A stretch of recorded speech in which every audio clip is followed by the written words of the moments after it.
Hey, good evening, everyone. It's Friday night, and I think I made enough progress to do another video. I'll just show you how I'm progressing with my little 1x6 kind of a switching shelf layout kind of thing.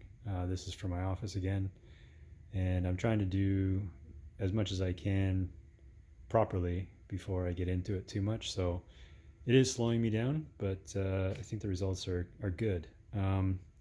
So this week I ended up painting all of the cork and painted all my track, and I got it all glued down.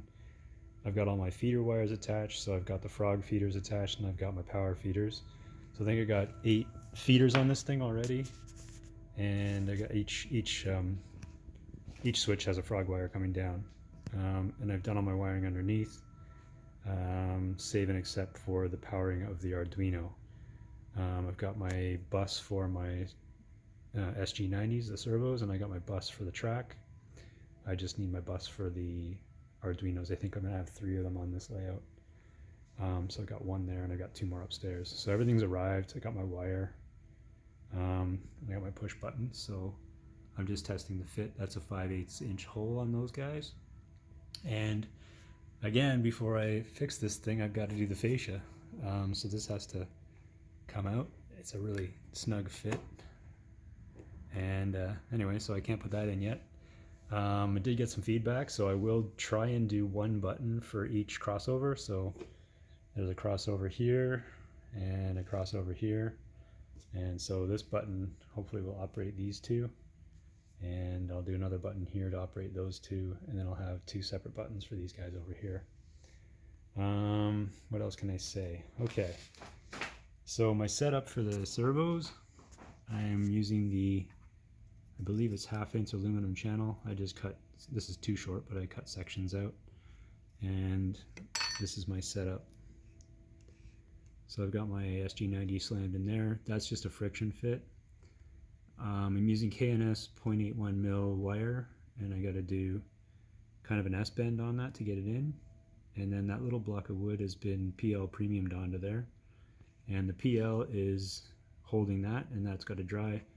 But this is for one of these little switches here, and this switch is going to do the frog.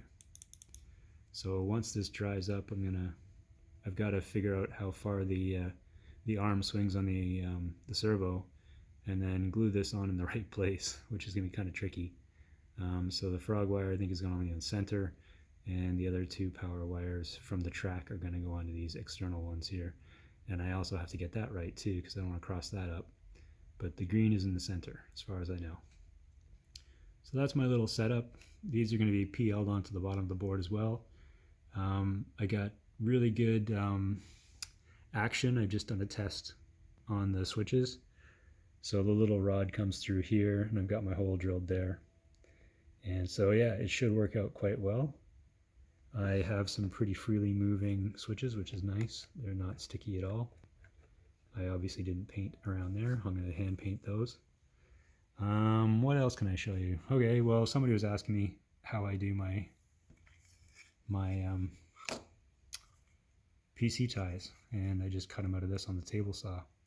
Interesting to note, there are 2 sides, or there are 2 sets of these boards. One has copper on both sides, one has copper on one side. This would be good to use for the throw bar, which is this guy right here, and following up with copper on both sides for these 2. And what that does is it leaves this a bit of clearance, so it flows nicely. So these 2 are thicker than this guy, and it's probably only a fraction of a millimeter thicker, but it makes a difference. So I'd recommend getting copper on both sides and copper on one side for that specific reason. What else can I show you? Let's show you the bottom of my board here. So I put these little temporary things on here so I can flip the board right over and work on the other side without ruining my track. So that's a good thing.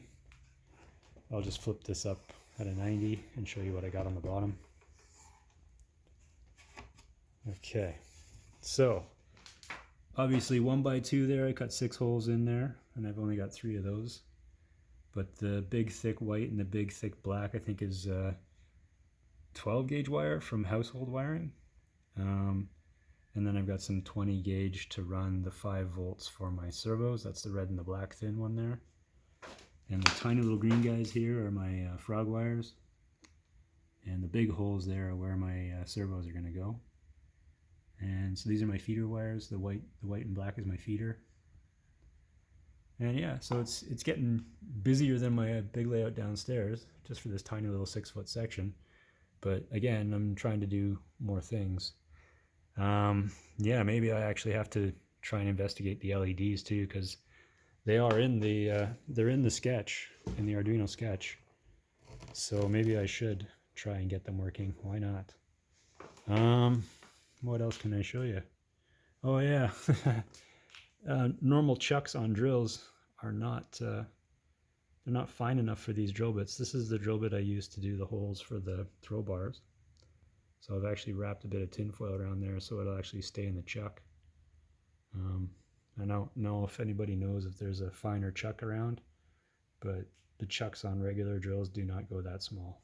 So that's my solution for that. And I think that's about it. Kind of a mess in here. But yeah, the track is working well and the switches are working well. I did have to do some filing on this guy right here. It was derailing, but I have one car with code 88 wheels and it now goes through there smoothly. So everything should be working well. Anyway, thanks for tuning in. I'll give you an update. Hopefully next time I'll be running like maybe a trackmobile across here if I can get my frogs wired up. Let's see what happens. Thank you.